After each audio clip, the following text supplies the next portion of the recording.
안녕하세요. 제2의 인생 황혼이혼의 진행자 이종윤 변호사입니다. 치열한 삶을 이겨내고 맞은 인생의 황혼기, 여생의 행복한 동행 대신 이혼을 선택하고 있습니다.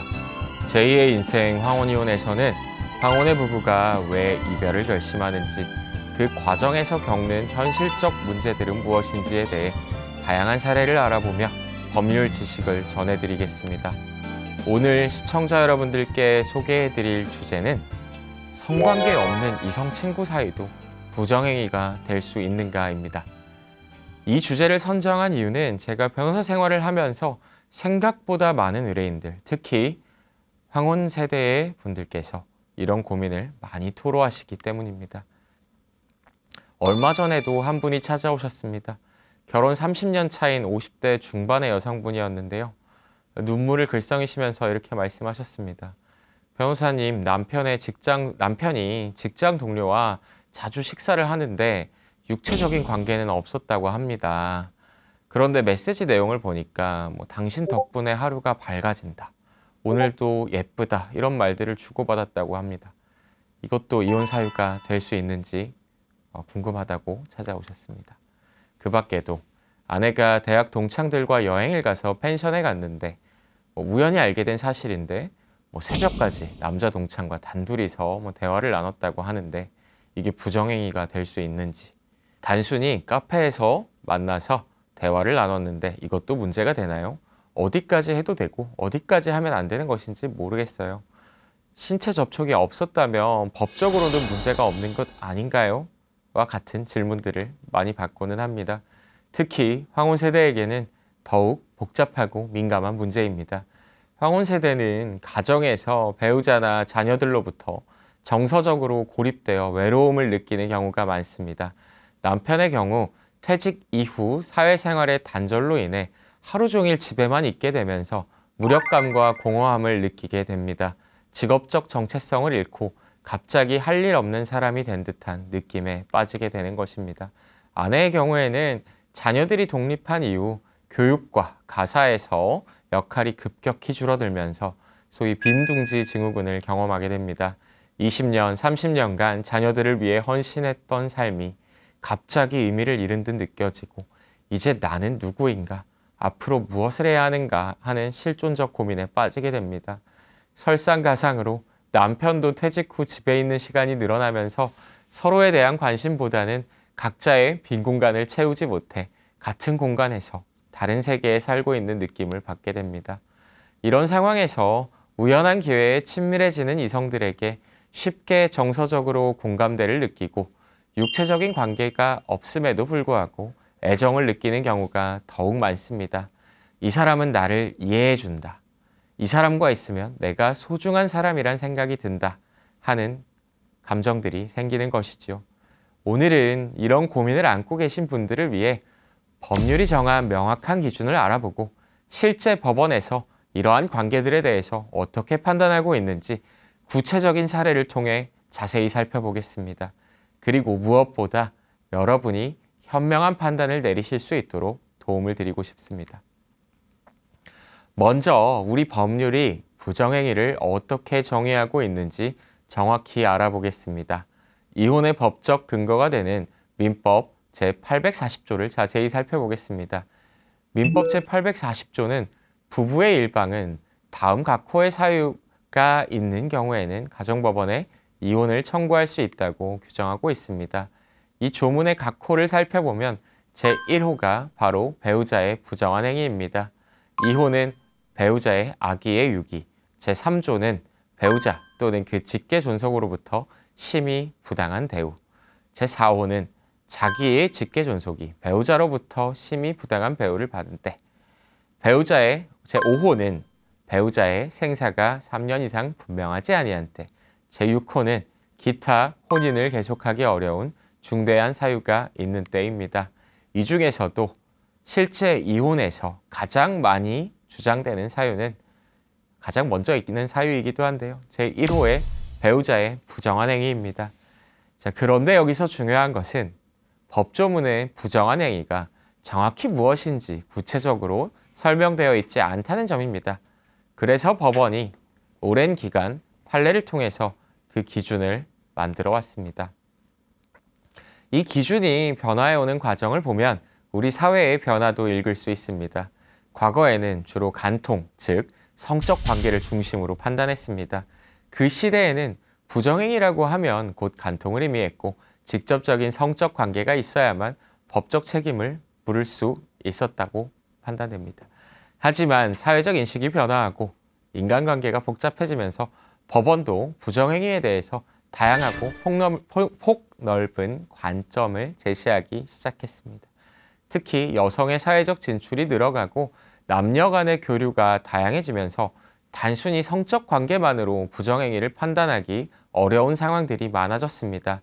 직장에서의 동료 관계, SNS를 통한 교류, 동호회 활동 등 이성과 만날 기회가 다양해지면서 법원도 이러한 현실을 반영할 수밖에 없게 되었습니다. 대법원은 2013년 판결을 통해서 부정행위 개념을 보다 명확하게 정립했습니다. 그 내용을 살펴보겠습니다.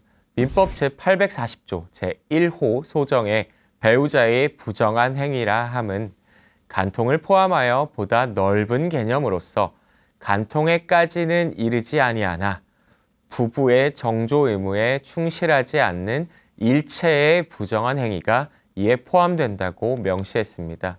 이 판결에서 가장 주목할 점은 간통에까지는 이르지 아니하나라는 표현입니다. 이는 성관계가 없어도 부정행위가 될 수 있다는 것을 명확히 한 것입니다. 이는 법적으로 매우 큰 의미가 있습니다. 직접적인 성적 관계가 입증되지 않아도 부정행위로 인정받을 수 있다는 것입니다. 부정한 행위라는 말이 조금은 어려우실 것 같아서 부연해서 설명드리겠습니다.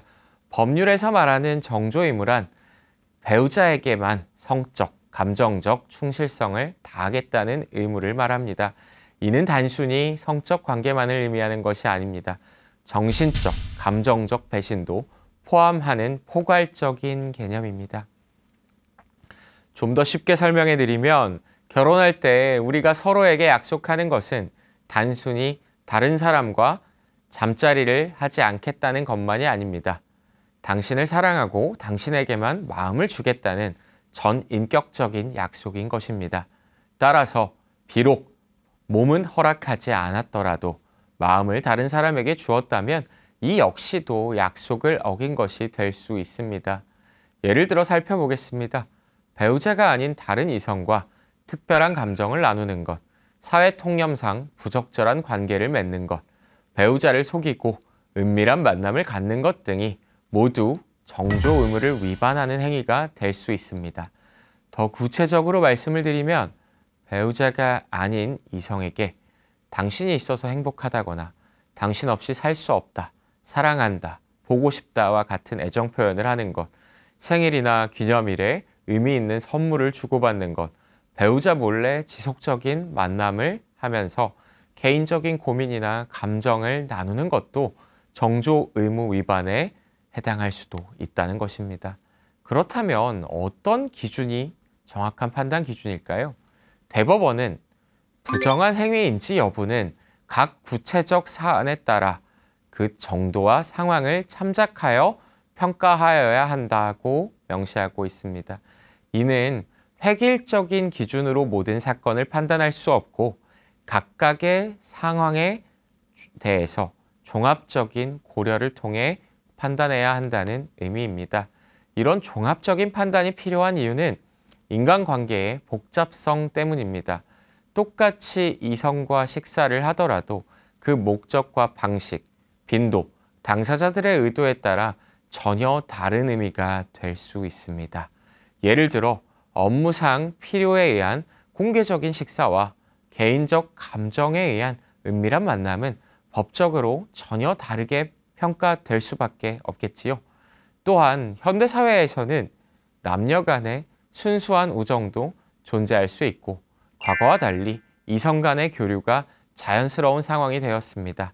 따라서 법원도 이런 사회적 변화를 반영하여 보다 세밀하고 합리적인 기준을 적용하려고 노력하고 있습니다.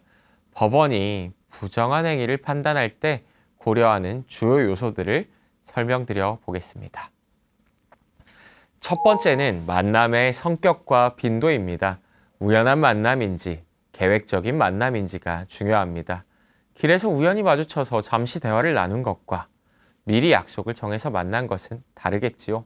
또한 일회적인 만남인지 지속적이고 반복적인 만남인지도 중요한 판단 기준이 됩니다. 한두 번의 만남과 수개월 혹은 수년에 걸친 지속된 만남은 그 의미가 완전히 다릅니다. 또한 만남의 공개성도 중요합니다. 많은 사람이 볼 수 있는 공개적인 장소에서의 만남과 아무도 모르는 교회 혹은 일방의 집이나 회사 사무실에서의 만남은 법적으로 다르게 평가됩니다. 누구나 볼 수 있는 장소인지 아니면 은밀한 장소인지에 따라 다르게 판단하여야겠지요. 두 번째, 감정적 관계의 깊이도 법원의 중요한 판단 요소입니다. 단순한 친구 관계인지 특별한 감정이 개입되어 있는지가 핵심입니다. 이는 주로 대화 내용, 주고받은 선물, 그리고 신체적인 접촉의 정도 등을 통해서 판단됩니다. 예를 들어서 오늘 하루 어떻게 보냈냐, 오늘 날씨가 어떻다라는 등의 일상적인 안부 인사와 당신 덕분에 삶의 기쁨이 된다, 행복이 된다와 같은 감정적인 표현은 그 의미가 완전히 다릅니다. 법원은 이러한 대화의 내용과 맥락을 자세히 살펴봅니다. 세 번째는 사회 통념상 부적절성입니다. 우리 사회의 일반적인 도덕 기준에서 볼 때 부적절한지를 판단합니다. 예를 들어 기혼자가 이성과 둘만 있는 밀폐된 공간에서 장시간을 보내는 것, 술에 취한 상태에서 신체적 접촉을 하는 것, 배우자가 알면 당연히 기분 나빠할 행동을 하는 것 등이 여기에 해당할 수 있겠지요. 네 번째는 부부관계에 미친 실제 영향입니다. 그 행위로 인해 부부관계가 실제로 악화되었는지, 신뢰가 깨졌는지, 부부 공동생활이 어려워졌는지 등을 살펴봅니다. 아무리 문제가 있는 행위라도 부부관계에 실질적인 영향을 주지 않았다면 법적 책임을 묻기는 어렵습니다. 이런 복합적인 기준들이 필요한 이유는 현대사회의 인간관계가 과거보다 훨씬 복잡해졌기 때문입니다. SNS와 통신기술의 발달로 언제든지 서로 연락할 수 있게 되었고 직장에서의 남녀관계도 과거와는 많이 달라졌습니다. 또한 개인의 사생활과 자유에 대한 인식도 변했습니다. 무작정 모든 이성 간의 교류를 금지할 수도 없고 그렇다고 해서 배우자의 감정을 무시할 수도 없는 상황에서 법원은 이런 다양하고 치밀한 기준들을 적용하고 있는 것으로 보입니다. 이제 구체적인 사례를 통해 법원이 어떻게 판단하는지 자세히 살펴보겠습니다. 첫 번째 사례입니다. 이 사례의 주인공인 아내는 50대 가정주부였습니다. 결혼한 지는 20년이 넘었고 남편은 회사에서 임원으로서 좋은 경제적 능력과 성품을 갖추고 성실한 모범적인 가장이었습니다. 하지만 이 가정에도 황혼세대 부부들이 흔히 겪는 문제가 있었습니다. 남편은 회사 일에만 골몰해서 집에서는 휴식을 취하기 바쁘고 아내와 거의 대화도 없었고 아내는 두 자녀가 대학교에 진학한 이후에 타지에서 생활하게 되면서 공허한 마음을 느끼고 있었습니다. 아내는 20년간 자녀들의 교육에만 전념했던 터라 갑자기 할 일이 없어진 상황에서 깊은 우울감을 느끼고 있었습니다. 하루 종일 텅 빈 집에서 혼자 보내는 시간이 많아지면서 나는 이제 필요 없는 사람이구나 라는 생각에 자주 빠졌다고 합니다. 남편은 이런 마음을 아내가 털어놓아도 이제 애들 다 잘 키웠으니까 편히 쉬어라 라고 하면서 아내의 가슴속에 깊은 고민을 헤아려 보려고 하지 않았습니다. 그러던 어느 날 아내는 휴대폰으로 낯선 남성의 메시지를 받게 됩니다. 그 남성은 아내가 20여 년 전에 신혼 때 다녔던 회사에 같은 부서에서 일했던 동료였습니다. 그 남성도 기혼자였는데요. 두 사람은 20여 년을 전혀 연락을 하지 않고 지냈었는데 우연히 SNS를 통해서 서로 발견하게 되고 남성이 먼저 연락을 하게 된 것이었습니다. 남성 역시 아내와 비슷한 상황이었다고 합니다. 아내와는 겉으로는 평범한 부부 생활을 하고 있었지만 서로에 대한 관심과 애정이 메말라가는 상태였고 회사에서 승진에서도 밀리면서 자신감을 잃어가고 있었습니다. 그런 상황에서 우연히 옛 동료인 아내를 알아보고 메시지를 보내게 된 것이었습니다. 처음에는 안녕하세요, 오랜만입니다 라는 간단한 인사로 시작되었다고 합니다. 그 남성이 먼저 요즘 어떻게 지내냐, 그때 같이 일할 때 생각이 난다고 연락을 해왔고, 아내도 저도 잘 지내고 있습니다, 가족들도 다 건강하고요 라는 식의 안부 인사가 오갔습니다. 근데 며칠 후에 남성이 연락이 와서는 시간 되면 우리 커피라도 한잔 하자, 오랜만에 안부나 듣고 싶다라고 제안을 했습니다. 아내분은 처음에는 망설였지만 오랜 시간 혼자만의 시간을 보내면서 느꼈던 외로움과 답답함 때문에 단순히 동료의 오랜만에 만나자는 제안이라고 생각을 하고 승낙을 했습니다. 그냥 옛날 이야기 그리고 요즘 사는 이야기나 하고 돌아오면 되겠지 하는 마음으로 나가셨다고 합니다. 처음 만났을 때는 커피숍에서 만나셨다고 해요. 한 2시간 정도 대화를 나누면서 서로 근황을 나눴습니다. 남성은 자신이 그동안 살아온 얘기, 다니고 있는 회사의 얘기들을 했고, 아내는 자신이 키운 아이들에 대한 얘기를 주로 했습니다. 대화는 평범했고, 서로 과거의 직장 생활의 추억을 나누는 정도였습니다. 헤어질 때 그 남성이 다음에 또 보자라고 했고, 아내도 즐겁게 대화를 나눴기 때문에 좋다고 답을 하면서 헤어졌다고 합니다. 두 번째 만남을 했을 때에는 분위기가 조금 달랐다고 합니다. 남성분이 이제 아내분에게 외모 칭찬을 하면서 여전히 예쁘다, 20년 전 모습 그대로다, 이런 내용들을 하면서 또한 그 아내분의 가정 그리고 특히나 부부 관계에 대해서 행복하냐, 어떻게 지내고 있냐라는 개인적인 질문들을 해왔다고 합니다. 아내는 처음에 이런 질문들을 하는 게 조금 불편하고 부담스럽기도 했지만 그냥 오랜만에 자신에게 관심을 보여주는 사람이 있다는 것이 반갑기도 했다고 합니다.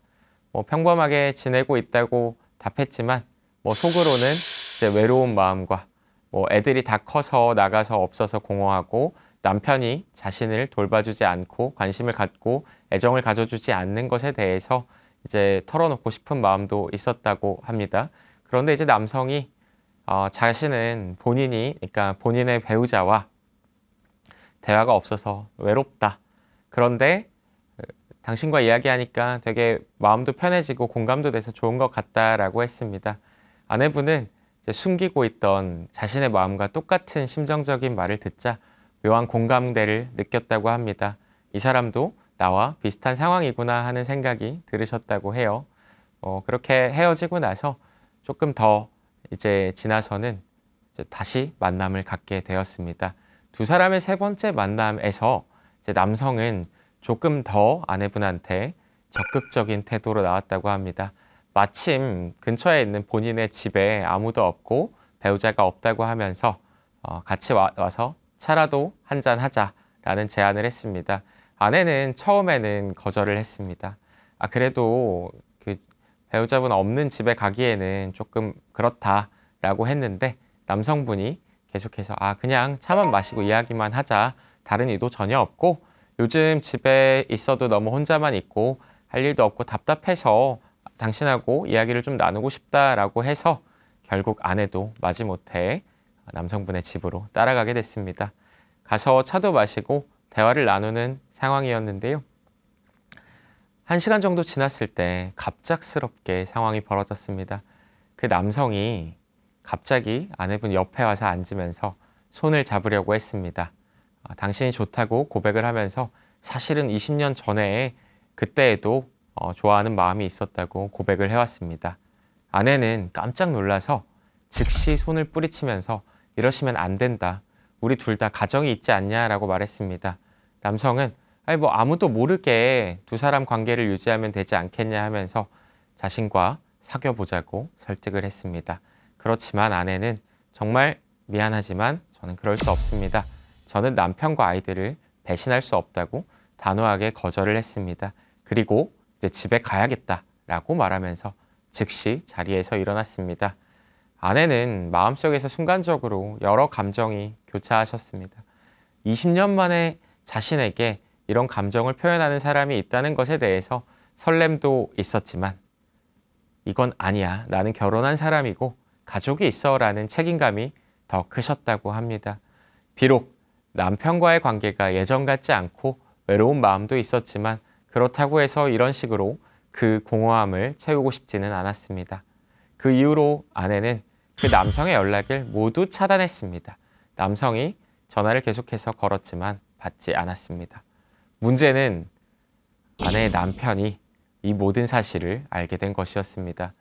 아내의 휴대폰에 남아있던 그 남자와 나눴던 메시지와 통화 기록을 우연히 보게 되었고 아내를 추궁했습니다. 아내는 솔직하게 남편에게 모든 것을 털어놓았습니다. 미안합니다. 요즘 너무 외롭고 힘든 마음에 옛 동료와 몇 번 만났는데 그 사람이 집으로 데려가서 이상한 제안을 해서 즉시 관계를 끊었다. 정말 아무 일도 없었다라고 사과를 했다고 합니다. 하지만 남편은 아내가 다른 남자와 단둘이 있는 집에까지 갔다는 사실에 큰 충격을 받았고 아무 일도 없었다는 아내의 말을 믿지 않았습니다. 기혼 여성이 다른 남자 집에 가는 것 자체가 부정행위가 아니냐며 이혼을 요구했습니다. 아내는 가정을 지키길 원한다고 하면서 이혼을 하길 원하지 않았습니다. 남편이 제기한 이혼 소송에 대해서 아내는 기각을 구했습니다. 법원은 남편의 이혼 청구를 받아들였을까요? 법원은 먼저 이 사건의 경위와 당사자들의 상황을 자세히 살폈습니다. 법원이 특히 주목한 것은 아내가 처해 있던 정서적인 상황과 그 남성의 접근을 어떻게 대응했는지였습니다. 법원은 다음과 같은 이유로 아내분에게 부정행위가 없다고 판단했습니다. 첫째, 만남의 성격이 부정한 목적이 아니었다는 점입니다. 처음 두 번의 만남은 공개적인 장소에서 이루어졌고 대화 내용도 일상적인 근황에 대한 대화였다라는 것이었습니다. 마지막 만남에서 그 남성의 집에 간 것도 아내의 적극적인 의도가 아니라 상대방의 설득에 의해서 간 것이라는 점을 살폈습니다. 무엇보다 아내가 그 남성에게 어떤 이성으로서의 특별한 감정을 표현하거나 적극적인 접근을 한 증거가 전혀 없었습니다. 또한 상대방의 부적절한 접근을 단호하게 거절했다는 점에 주목했습니다. 손을 잡으려는 시도를 즉시 뿌리쳤고 고백을 명확하게 거절했으며 즉시 그 자리를 떠났습니다. 이는 아내에게 부정행위를 하려는 의도가 없었음을 보여주는 명확한 증거라고 판단하였습니다. 또한 그 이후 아내가 남성과의 관계를 완전히 정리했다는 점에 주목했습니다. 모든 연락처를 차단하고 그 남성의 지속적인 연락 시도를 무시했습니다. 만약 아내에게도 그 남성에 대한 감정이 있었다면 이렇게까지 철저하게 관계를 차단하지는 못했을 것이라고 보았습니다. 오히려 그래도 친구로는 지낼 수 있지 않을까라고 생각했을 텐데 아내는 그런 여지조차 남기지 않았습니다. 다음으로는 부부관계에 실질적인 악영향을 주려는 의도가 없었다는 점이었습니다. 비록 남편이 충격을 받았다고는 하지만 아내의 행동이 적극적으로 부부관계를 파괴하려는 의도에서 나온 것은 아니었습니다. 오히려 남편과의 관계에서 외로움을 달래려는 소극적인 행동이었을 뿐이고 문제가 생기자 이를 즉시 바로잡으려고 노력했습니다. 법원은 아내의 행동은 일시적인 외로움에서 비롯된 것으로 보이며 상대방의 부적절한 접근을 단호하게 거부한 점에서 볼 때 부정행위로 보기 어렵다고 하면서 남편의 이혼 청구를 기각하였습니다. 이 사례에서 우리가 배울 수 있는 교훈은 무엇일까요? 첫째, 단순한 만남 자체로는 부정행위가 인정되지 않습니다. 둘째, 상대방의 부적절한 접근을 명확하게 거절하는 것이 중요합니다. 셋째, 문제가 생겼을 때에는 관계를 즉시 정리하는 것이 필수적입니다. 넷째, 외로움이나 소외감은 이해할 수 있는 감정이지만 그것을 해결하는 방법에 있어서는 신중한 선택이 필요하다는 점입니다. 물론 이 아내에게도 아쉬운 점은 있습니다. 세 번째 만남에서 상대방의 집에 가는 것은 분명히 누구에게라도 오해를 불러일으킬 만한 행동이었습니다. 아무리 본인은 순수한 의도였다고 해도 사회 통념상 부적절할 수 있는 행동은 피하는 것이 좋습니다. 다음으로는 조금 다른 두 번째 사례를 소개해 드리겠습니다. 40대 중반의 아내분이 있었습니다. 2명의 자녀를 둔 직장인 가족의 아내였습니다. 남편은 회사 간부로 성실하고 책임감 있는 가장이었습니다. 하지만 이 부부에게도 여느 부부와 같은 문제가 있었습니다. 남편의 회사는 영업이 중요한 곳이었는데 불황에 매출 스트레스가 많았고 집에 와서도 일 생각에 빠져 있는 경우가 많았습니다. 아내와 대화를 나누기보다는 TV만을 쳐다보고 있거나 핸드폰을 보는 시간이 늘어갔습니다. 아내는 직장을 다니고 있었지만 조금 단조롭고 여유가 있는 업무여서 큰 성취감을 느끼는 것은 아니었고 집에서도 남편과의 대화가 줄어들면서 정서적으로 메마른 느낌을 받고 있었습니다. 특히 두 사람 모두 각자의 일상에 매몰되어 있었습니다. 남편은 가족을 위해 열심히 일하는데 뭐가 문제냐라고 생각을 했고 아내는 남편은 나에게 관심이 없고 나는 그냥 집안일하는 사람일 뿐이구나 라는 느낌을 받았습니다. 서로에 대한 관심과 애정 표현이 줄어들면서 부부라기보다는 같은 집에 사는 룸메이트 같은 느낌을 받으면서 살아왔습니다. 이런 상황에서 아내는 어느 날 고등학교 동창회에 참석하게 되었습니다. 30여 년 만에 동창회에 참석하게 되었는데요. 처음에는 가기 싫었지만 친구들의 권유로 마지못해 참석했습니다. 동창회에서 아내는 고등학교 때 첫사랑이었던 한 동창을 만났습니다. 그 남성 역시 법률상 배우자가 있는 기혼자였고 현재는 사업을 하고 있었습니다. 두 사람은 고등학교 때 잠깐 어린 마음에 사랑을 했던 사이였는데요. 대학을 각각 다른 지역으로 가면서 자연스럽게 헤어졌고 그 이후로는 전혀 연락하지 않고 지냈습니다. 남성은 사회적으로나 경제적으로 성공을 한 상태였고 남편과는 다르게 정신적인 여유도 넘쳐 보였습니다. 동창회에서 두 사람은 다른 동창들과 함께 이야기를 나누었는데 자연스럽게 옛날 이야기가 나왔습니다. 두 사람이 좋은 감정을 나누었던 추억들이 새록새록 떠올랐습니다. 두 사람은 그 이후로도 만남을 계속하게 됐습니다. 처음에는 친구처럼 지냈지만 만남이 반복되면서 점차 대화의 내용도 달라졌습니다. 두 사람의 만남이 한두 달 정도 지난 후 남성은 문득 이런 질문을 했다고 합니다. 요즘 사는 건 어때? 행복해? 라는 질문을 했다고 하는데요. 이 사례의 주인공인 아내분은 뭐 잘 지내고 있다라고 답했지만 남성은 나는 요즘 많이 외로운데 너랑 이야기하면서 시간을 보내니까 마음이 편해지고 참 좋다라는 이야기를 했습니다. 이 말에 아내분도 뭔가 그전까지는 없었던 감정을 느꼈다고 합니다. 나도 요즘 남편이랑 대화가 없어서 외로웠는데 하는 생각이 들었기 때문입니다.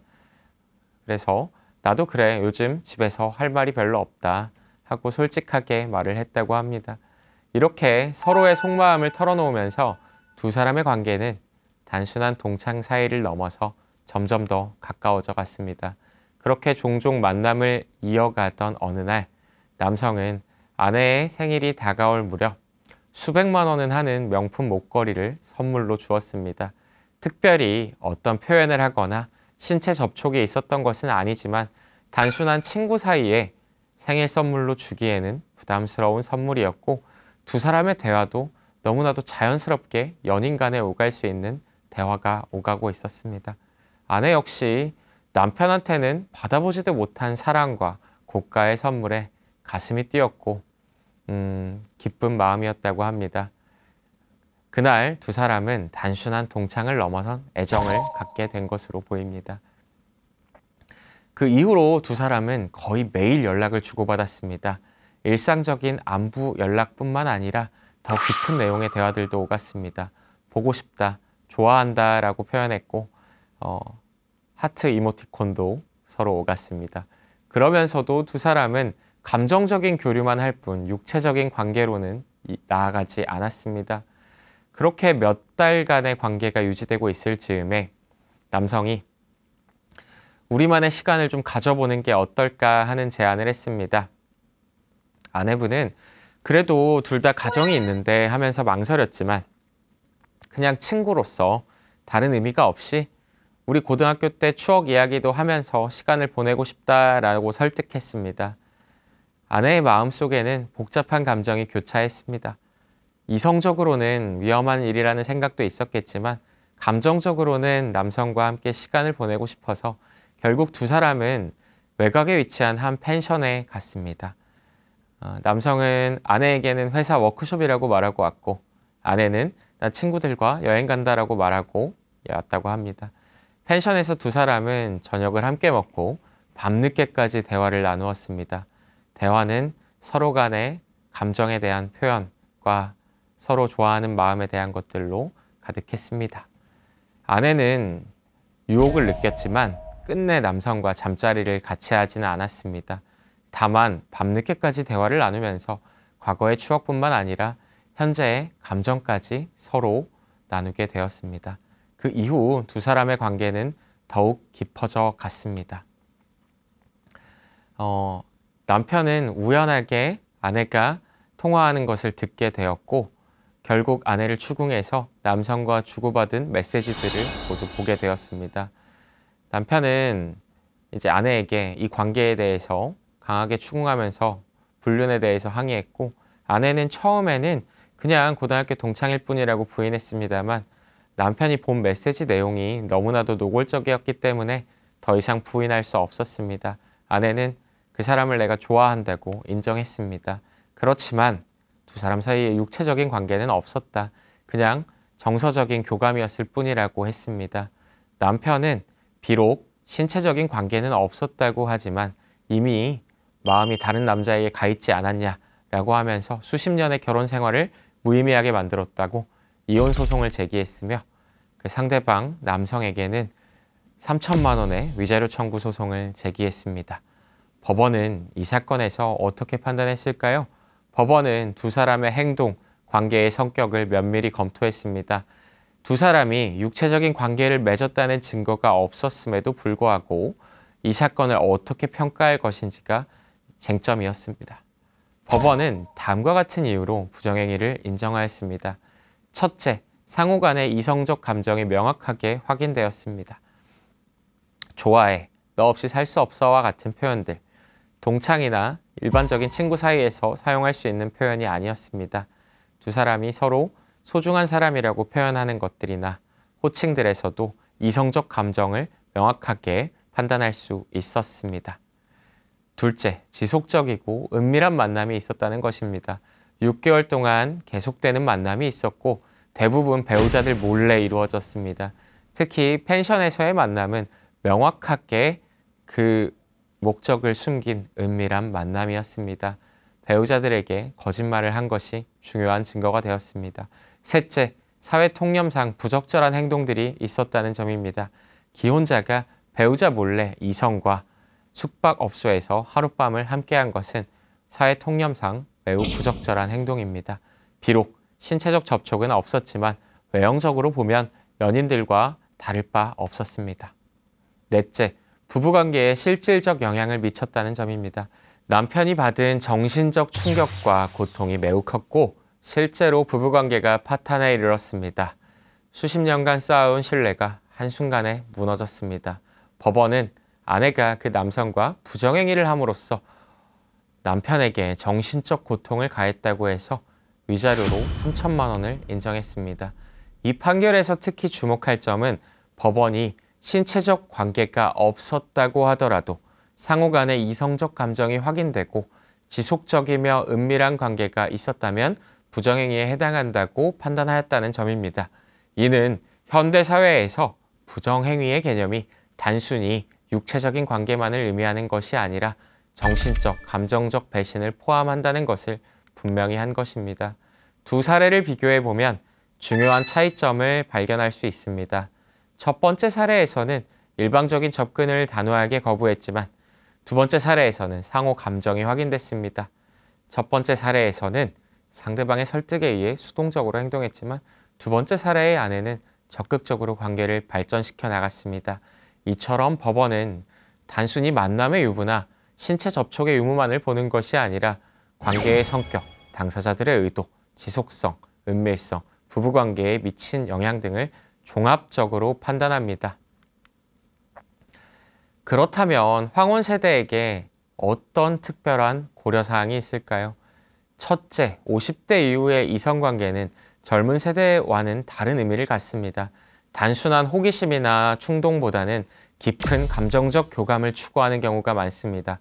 따라서 겉으로는 단순해 보여도 내면적으로는 더 깊은 관계일 수 있습니다. 젊은 세대에는 상대적으로 가벼운 만남도 많지만 황혼 세대는 만남 자체가 더 진중하고 의미 있게 다가올 수 있습니다. 둘째, 황혼 세대는 사회적 지위나 체면을 중시하므로 겉으로 드러나는 행동은 자제하는 경우가 많습니다. 하지만 그렇다고 해서 감정적 관계가 없다고 볼 수는 없습니다. 오히려 더욱 은밀하고 정교하게 관계를 유지할 수 있습니다. 젊은 세대처럼 공개적으로 애정 행각을 벌이지는 않지만 그 안에 담긴 감정의 깊이는 더 클 수 있습니다. 셋째, 이제 나를 위한 삶을 살고 싶다는 마음이 강해지는 시기입니다. 긴 결혼 생활 동안 가족을 위해, 자녀를 위해 희생했던 자신을 돌아보면서 이제는 내 감정에 솔직해지고 싶다는 생각을 하게 됩니다. 이런 심리적인 변화는 새로운 인간관계로 이어질 가능성이 높습니다. 넷째, 자녀들이 성인이 되어 독립한 후에 부부만 남게 되는데 이때 서로에 대한 관심이 줄어들면서 외부의 새로운 자극을 찾게 되는 경우가 많습니다. 이제 우리 둘만 남게 되었으니 할 말이 더욱 없어지는 상황에서 과거의 추억이나 새로운 만남을 더욱 특별하게 느끼게 됩니다. 다섯째, 황혼 세대는 마지막 사랑에 대한 낭만이 있을 수 있습니다. 인생에서 마지막으로 진짜 사랑을 해보고 싶다는 마음이 생길 수도 있고 이런 감정이 판단력을 흐릴 수도 있습니다. 또한 황혼 세대의 부정행위는 증거 수집이 더 어려운 경우가 많습니다. 디지털 기기 사용에 익숙하지 않아 메신저보다는 전화를 주로 사용하고 경제적 여유로 증거가 남지 않는 만남을 선호하며 사회적 경험으로 은밀한 만남에 능숙하기 때문입니다. 또한 나이 들어서 무슨 바람이야 하는 편견 때문에 주변에서도 쉽게 의심하지 않는 경우도 많습니다. 만약 배우자의 수상한 이성관계에 대해서 알게 되었을 때는 어떻게 행동하는 것이 좋을까요? 첫째, 바로 이혼하겠다는 성급한 결정은 피하시는 것이 좋습니다. 일단 시간을 두고 냉정하게 생각해 보시고 신중하게 접근하셔야 합니다. 둘째, 주변 사람들에게 무분별하게 폭로를 하셔서는 안 됩니다. 이로 인해서 상대방의 명예를 훼손하거나 고소를 당할 위험이 있습니다. 셋째, 상대방이나 제3자에 대한 보복 행동은 절대 하시면 안 됩니다. 이는 오히려 자신에게 불리하게 작용할 수 있습니다. 넷째, 충분한 증거 없이 상대방에게 알리거나 어떤 절차를 시작하셔서는 안 됩니다. 다섯째, 반드시 법률 전문가의 상담을 받고 행동하셔야 하고 상담 없이 독단적으로 행동하셔서는 안 됩니다. 또한 모든 이성관계를 부정행위라고 단정지어서도 안 됩니다. 때로는 부정행위로 의심받는 사람의 입장도 이해해 볼 필요가 있습니다. 정말로 순수한 친구 관계였는데 오해를 받는 경우도 있습니다. 특히 이성 친구가 많거나 사교적인 성격의 사람들이 이런 오해를 종종 받고는 합니다. 다시 한번 오늘의 주제로 돌아가서 정리를 하자면 성관계 없는 이성 친구 사이에도 부정행위는 성립할 수 있습니다. 부정행위로 인정되는 경우는 상호 간의 특별한 이성적 감정이 확인되는 경우, 지속적이고 은밀한 만남이 있는 경우, 부부의 정조 의무에 위반되는 정도의 관계인 경우입니다. 배우자에게 실질적인 정신적 고통을 주는 것도 중요한 판단 요소입니다. 반대로 부정행위로 인정되지 않는 경우는 단순한 친구 관계의 만남, 일회성이거나 우연한 만남, 일방적인 상대방의 접근을 거부한 경우, 사회 통념상 문제없는 수준의 교류인 경우입니다. 가장 중요한 것은 각각의 구체적인 상황과 정황을 종합적으로 판단한다는 점입니다. 획일적인 기준은 없으며 사안별로 신중한 검토가 필요합니다. 특히 황혼 세대의 경우 정서적 외로움과 소외감이 이런 상황을 만들어내는 경우가 많으므로 근본적인 원인을 파악하고 해결하는 것이 중요합니다. 무엇보다 법적 해결보다는 부부 간의 소통과 이해를 통한 관계 회복이 우선되어야 할 것입니다. 부정행위가 의심되는 상황에서도 일단 대화를 시도해보고 근본적인 문제가 무엇인지 찾아보시기 바랍니다. 때로는 부정행위가 부부관계의 원인이 아니라 결과일 수도 있습니다. 소통 부족, 관심 부족, 애정 부족, 정서적 방치가 쌓이다 보니 외부에서 그것을 찾게 되는 경우도 많습니다. 따라서 겉으로 드러난 증상만 치료할 것이 아니라 근본 원인을 해결하는 것이 중요합니다. 오랜 세월 함께해온 부부가 이혼을 결심하는 것은 비단 두 사람만의 일이 아닙니다. 어려운 결정을 하시기 전에는 진솔한 대화와 진심 어린 이해로 서로를 한번 다시 돌아봐 주십시오.